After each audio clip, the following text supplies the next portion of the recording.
స్వార్థ ప్రియులు, ధనాపేక్షులు, వెంకంలాడేవాళ్లు, అహంకారులు, దోషకులు, తల్లిదండ్రులకు అవిధేయులు, కృతజ్ఞత లేనివారు, అపవిత్రులు, అనురాగరహితులు, అతిద్వేషులు, అపవాదకులు, అజితేంద్రియులు, క్రూరులు, సజ్జన ద్వేషులు, ద్రోహులు, మూర్ఖులు, గర్వాంధులు, దేవుని కంటే సుఖానుభవం ఎక్కువగా.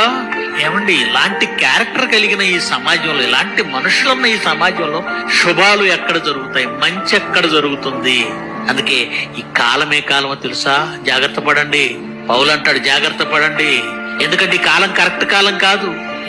ఏదో డేట్ మారుతుందని సంబరపడుతున్నావు, కానీ కాలాన్ని గుర్తించు. ఇది సంబరపడే కాలం కాదు.